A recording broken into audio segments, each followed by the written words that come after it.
Alright, let's take a closer look at Alphabet earnings. And as an ex-employee, I've been able to provide a ton of value by commenting on specific business areas, in this case, where I see future growth. And let's just get into the numbers and then go over those business areas. I think that will be very valuable for you as an investor looking at this company and analyzing it. Alright, so they released earnings earlier this week, after hours on Thursday, and then we see yesterday on Friday quite a nice jump in share price. This is because profitability, the bottom line, so earnings per share, was beat in terms of market expectations. So we saw $1.50 being the expectations, and then earnings came in at $1.89. So quite the nice surprise profit. And then also in terms of just revenue, they were very much in line with expectations. But this surprise profit, indeed, is a result of the actions that management has taken by slimming down the organization and cutting costs. As we see in the actual earnings report, the number of employees has gone down by, I think it's like 10K or something like that. And then we will also see that being reflected in the numbers as a result. Let's get right into the numbers. Here you see the numbers of employees. And let's just take a look at the different business areas in this case, because this is where I can provide the most value for you guys in terms of analyzing Alphabet and looking at the different divisions. We see search, we see the big cash cow going here from 40 billion to 46 billion, in line with investor expectations. And let's get into the big surprise here. It's YouTube ads growth.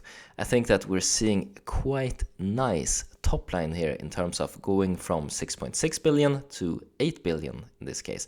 Just fantastic result. Why is this? Well, I think it's a result of the AI PMax campaign, Performance Max campaign, that we also see in the COO of Google tout on every earnings call for a very long time. And as a sales rep at Google, I used to push this campaign as well. And let's talk about why I think that we have not seen peak growth for YouTube yet. That's a result of the ad inventory, the structuring, and the way the bidding function works in Google Ads. We see search being very saturated, and there's heavy competition for a lot of search words. But the thing is, these people who search for expensive terms, they're not only on Google search, they also are here on YouTube, on this platform, watching their favorite movies. And that impression, getting an ad about the expensive search word, somebody has maybe an interest in a certain SaaS solution or property investing. I know investing is a very expensive keyword, so catching that person on YouTube can be a lot cheaper than on search. And what happens in the Performance Max is that they take the full range of Google Ads inventory, the search, the display network, YouTube ads, YouTube, Google Partner Network, display ads. So for example, if you're on your favorite website reading the news, if you just have that URL and you write /ads.txt in the end, you will see the ad exchanges that it's hooked up to. So for example, it will be Google AdSense, could be one exchange, and we have quite a few others as well. So that's one way to see that area specifically, in terms of inventory. But back to YouTube. What I would see in a lot of client cases was that, all right, they have this super expensive search word that they're targeting. And in terms of getting a conversion, getting a specific action on their website, maybe signing up a certain lead form or booking a type of appointment, well, they could get 1,500 Swedish kronor for that conversion, or 2,000. It would be quite expensive, but it would be worth it for the business. They would have a profit in that case.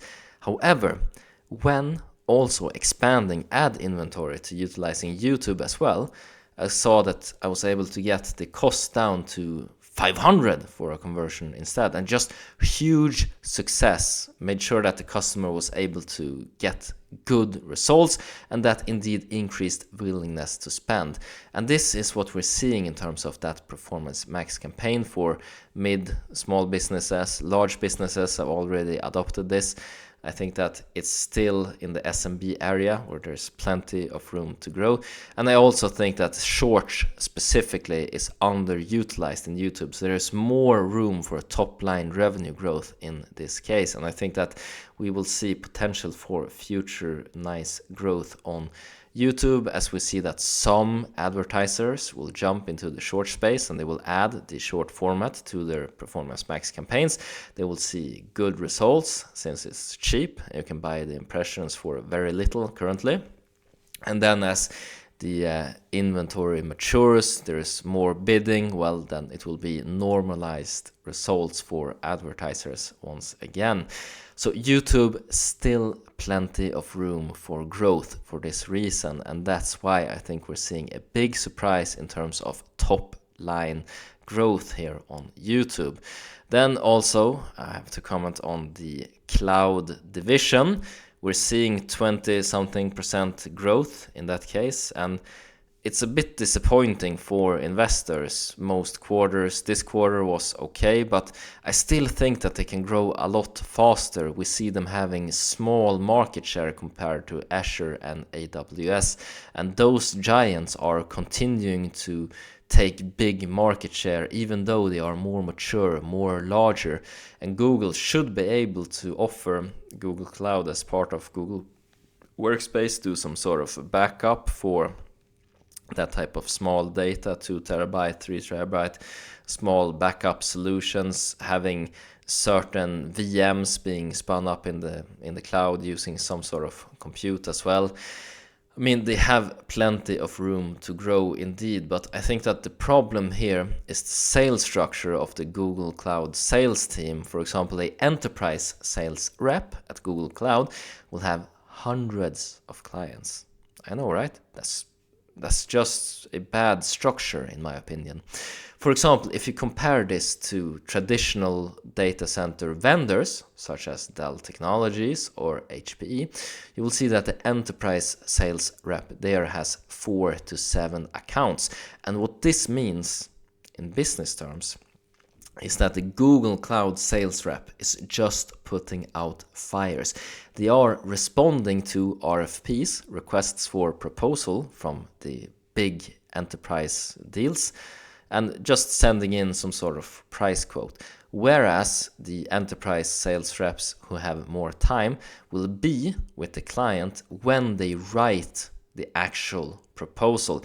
They will help shape it in a way that makes their solution the most beneficial one, putting in certain terms in the proposal that it needs to be a specific function where the product of this specific vendor is just excelling. That's just common sense. And by doing that, the proposal is basically already won before it's even out there. And then we see that Google Cloud comes in, they send in their proposal, but it's already lost. It's just putting out fires. And I think that Azure does this way better. They have more reps, they have fewer customers per rep compared to Google Cloud, and that's why I think that they are seeing better growth. Just look at, for example, the share price of Dell Technologies lately. It's been exploding. They're really taking advantage of that AI revolution on the primary storage side in terms of getting in there with MSPs, etc. And then Google Cloud, I think, is just falling behind on this AI boom. They are not really capturing the demand that's out there in the market, and just having too few sales reps, in my opinion, is the reason behind this. So this is another growth area. I think that there's huge potential by restructuring sales team to see more top-line growth in this case. However, Alphabet, it's a very engineering-led company. The engineers are the superstars at Google, and I think it really shines through in the organization and the type of culture and the type of focus that we see coming down from management. All right, so that's been me commenting on the YouTube ads business, why it was a nice top-line surprise and why I think it can definitely continue. And also commenting on Google Cloud division. It was nice growth this quarter, a bit disappointing compared to how the market is expanding and how Google is not able to capture this demand. But I'm definitely bullish on Alphabet stock, and I will definitely keep the shares that I invested during my time there. I think that it's a very likely scenario that we will see a reversion towards the mean. Before I started, I did a discounted cash flow analysis on Google stock. I compared it to competition, compared it to the Magnificent Seven, and I think that performance, it has trailed. They have underperformed their peers in the past, and one common trading pattern that we see is that one stock, when business is good, there's nothing wrong with it, and it's just underperforming the peers for various reasons. Well, in the years that follow, they tend to overperform and thus reversing to the mean. So I think it's very likely that we will see a slight overperformance of Alphabet shares compared to the S&P 500 and compared to their peers. Also, bonus, quick comment on the dividend. I think that this is a gimmick that management saw and just jumped on. Remember, Facebook did this last quarter, Meta, and we saw good share price result as a result from this action. And I think that management saw this and announced dividend as well, because management compensation is indeed tied to share price performance, and any little gimmick that can boost share price will be very welcomed by management in this case. And indeed, I think this helped boost share price. Of course, the nice results from the business helped a lot, but share price did its part. It's quite simple, supply and demand. All right, we have a dividend now, so the shares can be included in certain indexes, certain funds that focus on dividend payout stock, dividend growth, whatever it might be. So simple supply and demand. All right, now more institutions can buy Alphabet shares according to the rules that they have placed upon themselves by the investors that they manage funds for. All right, I think that's enough comments on the Alphabet earnings. I really hope this helped you guys when you're doing your own due diligence and analysis. And as always, hope you guys make a ton of money, whatever investments you decide to make. Take care now. Bye bye.